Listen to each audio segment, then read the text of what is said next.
경제적 합리성이 있는 프로젝트에 한해 투자를 진행한다는 점을 양국 정부가 확인함으로써 원금 회수가 어려운 사업에 투자를 빙자한 사실상 공여가 이루어지는 것 아니냐라는 일각의 불신과 우려 또한 확실하게 불식하게 됐습니다. 이제 양국은 앞으로 조선과 원전 같은 전통적 전략 산업에서부터 인공지능과 반도체 등 미래 첨단 산업에 이르기까지 이전과는 차원이 다른 협력적 파트너십을 구축하게 될 것입니다. 과거 미국이 대한민국을 도왔던 것처럼 이제 우리 대한민국이 동맹인 미국의 핵심 산업 재건에 함께할 것입니다. 그리고 이 과정에서 세계 최고의 기술력과 시장을 보유한 미국과 강력한 제조 혁신 역량을 갖춘 대한민국이 손을 맞잡고 세계 무대로 함께 진출하게 될 것으로 확신합니다. 대한민국의 회복과 성장을 향한 길은 더욱 넓어지고 미국을 다시 위대하게 만들어갈 토대는 더욱 굳건해질 것입니다. 이것이 전부가 아닙니다. 이번 협상을 통해 한미 양국은 대한민국의 수십 년 수건이자 한반도 평화와 안정을 위한 필수 전략 자산인 핵 추진 잠수함 건조를 추진하기로 함께 뜻을 모았습니다. 우라늄 농축과 사용 후 핵연료 재처리 권한 확대에 대해서도 미국 정부의 지지를 확보하는 데 성공했습니다. 매우 의미 있는 진전으로 생각됩니다. 또한 미국 상선뿐만 아니라 미 해군 함정 건조조차도 대한민국 내에서 진행할 수 있도록 제도적 개선책을 모색하기로 했습니다. 대한민국과 미국의 조선업이 함께 위대해질 수 있는 발판이 구축된 것입니다. 이와 함께 주한미군의 지속적 주둔과 확장 억제에 대한 미국의 확고한 공약도 거듭 확인했습니다. 국방력 강화와 전작권 환수를 통해 한반도 방위에 대한 우리의 주도적 의지를 천명했고 미국은 이를 지지하며 지원하겠다는 의지를 강력히 피력했습니다. 이로써 한미동맹은 안보와 경제, 첨단 기술을 포괄하는 진정한 미래형 전략적 포괄 동맹으로 발전 심화하게 되었습니다. 한미 양국이 함께 윈윈하는 한미동맹 르네상스의 문이 활짝 열렸습니다. 존경하는 국민 여러분, 비록 한미 통상 및 안보 협의가 매듭 지어졌지만 이제 시작입니다. 국익을 지키려는 각국의 총성 없는 전쟁은 계속될 것이고 국제사회의 불확실성도 단기간에 해소되지 않을 것이 분명합니다.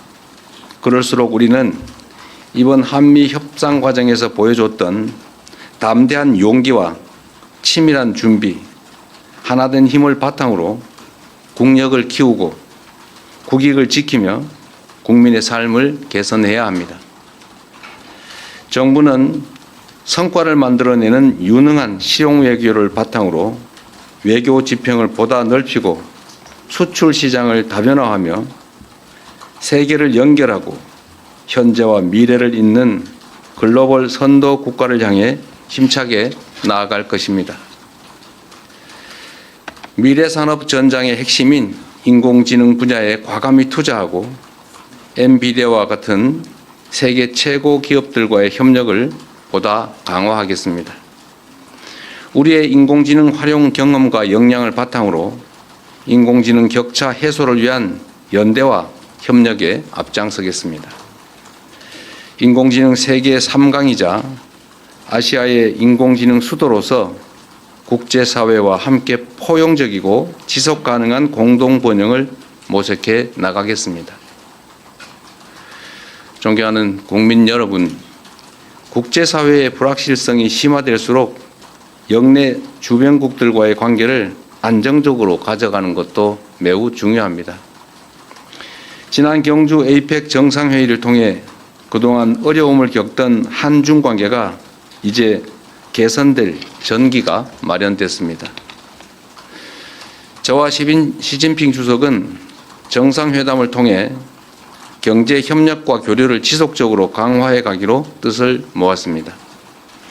양국 간의 협력을 저해하는 요소에 대해서는 시간을 가지고 지혜를 모아 대처해 가자고 합의했습니다. 앞으로의 노력이 더 중요합니다.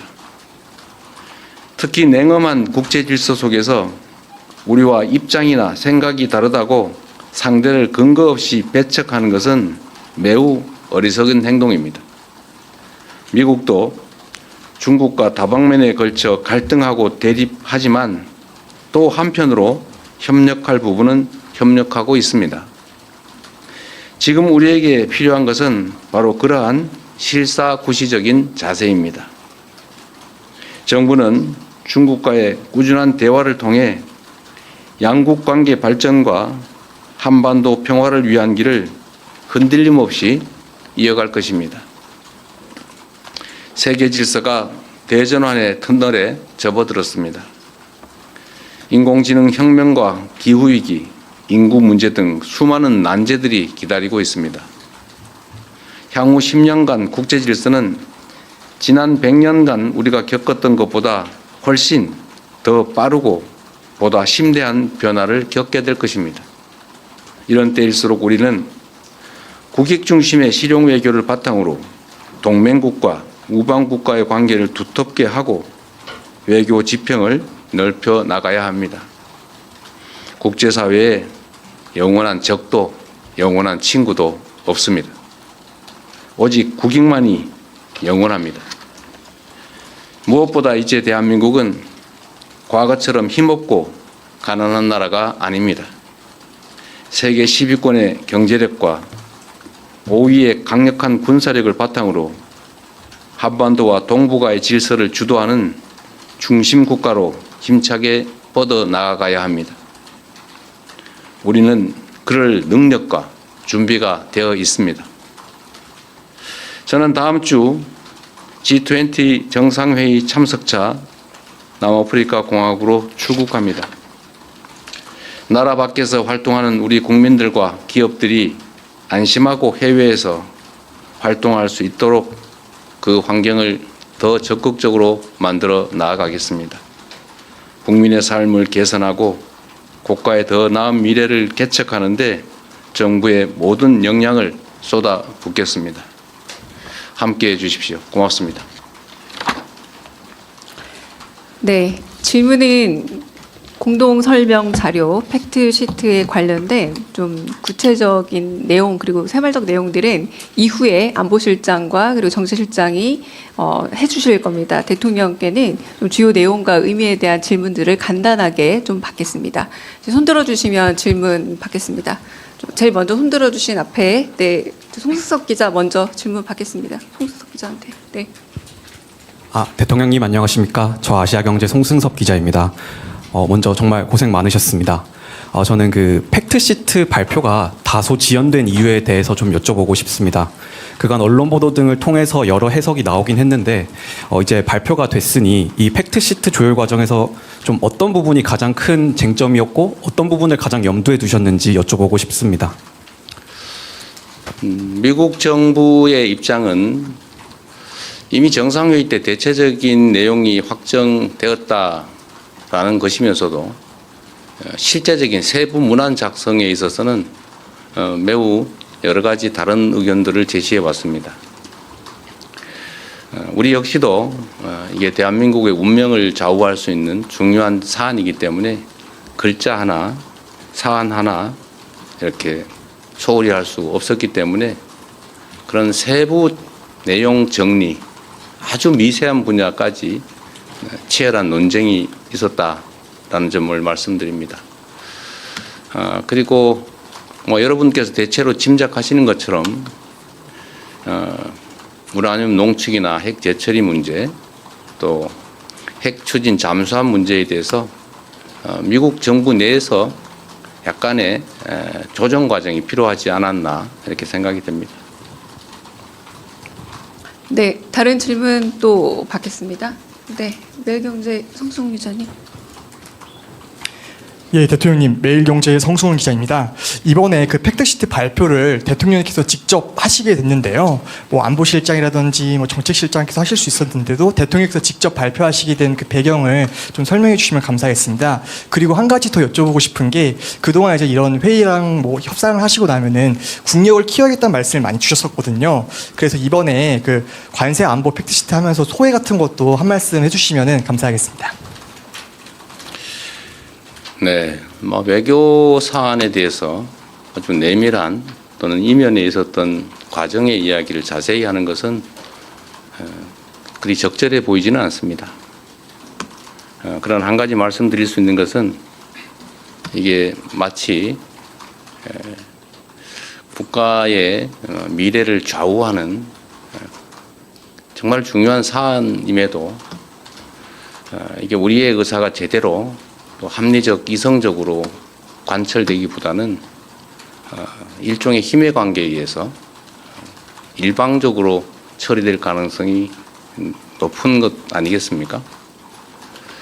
그래서 혹여 대한민국의 국익이나 국민의 삶보다는 국제적인 역관계에 밀려서 우리의 국익을 훼손하지 않을까 하는 우려들이 많았습니다. 저로서도 이게 추상적인 문헌처럼 보이기도 하고 또 뭐 개인적 이해관계나 또 정치적으로 보면 여러 가지 어려움들이 있는 게 사실이기 때문에 적당히 넘어가자는 의견도 적지는 않았습니다. 그리고 정말로 어려웠던 것은 대외적 관계에 있어서는 국내에서 정치적 입장이 좀 다르더라도 국익과 국민들을 위해서 좀 합리적 목소리를 내주면 좋은데 빨리 합의해라. 뭐 빨리 하지 못하는 게 무능한 거다. 상대방의 요구를 빨리빨리 들어줘라. 뭐 이런 취지의 압박을 내부에서 가하는 그런 상황들이 참으로 힘들었습니다.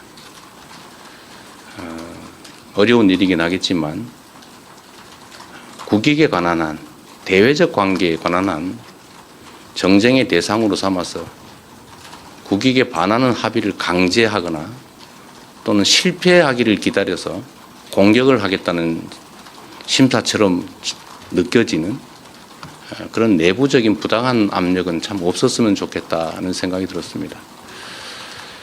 전면에서 정말 힘센 강자와 우리의 국익을 지키기 위한 협상을 하는데 그걸 버티기도 참 힘든 상황에서 뒤에서 자꾸 발목을 잡거나 왜 요거를 빨리 안 들어주느냐 라고 하는 것은 참 견디기 어려웠다는 말씀을 드립니다.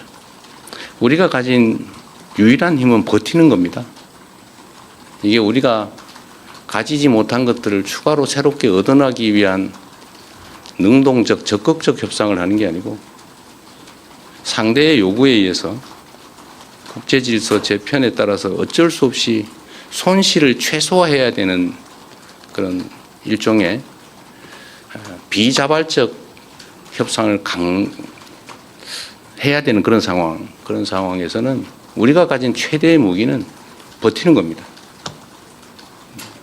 그게 가장 힘들었다. 그래서 시간이 많이 걸린 것은 우리의 유일한 힘을 최대한 발휘하기 위한 불가피하고도 유일한 조치였다는 점을 말씀드립니다. 늦었다고 혹여라도 지탄하지 않기를 바랍니다. 네, 여기까지 좀 할까요? 네, 여기까지 대통령님의 직접 질의응답은 마치고 네, 먼저 자리를 뜨시도록 하겠습니다. 그리고 제가 우리 언론인 여러분들께 한 말씀 좀 드리면 하여튼 이번 협상은 정말로 중요한 협상이었고 또 정말로 어려운 점들이 많은 난관이 많은 협상이었는데 우리 현장에 계신 언론인 여러분들도 정말 협조적으로 함께해 주신 게 큰 힘이 됐습니다. 제가 국력을 키워야 되겠다는 말씀을 자주 드리는 이유도 국제사회는 법적인 강제 규범이 사실상 없습니다. 영원한 친구도 우방도 없는 그런 세계에서 힘이 관철되는 이런 협상을 할 때마다 우리의 국제적 위상이나 국가의 역량을 최대한 키워야 우리의 국익과 우리의 국민들의 더 나은 삶을 확실하게 보장할 수 있겠다는 생각이 계속 듭니다. 앞으로도 경제적, 문화적, 군사적 대한민국의 힘을 최대한 신속하게 키워나가도록 최선을 다하겠습니다. 네, 나머지는 우리 실장님들께 맡기고 저는 이만 퇴장하겠습니다. 고맙습니다. 네, 이상 이재명 대통령께서 하신 한미 팩트시트 발표를 마치고 네, 이후 설명을 이어가도록 하겠습니다. 네. 잠시만 기다려 주시면 정책실장님, 안보실장님 설명 이어가도록 하겠습니다.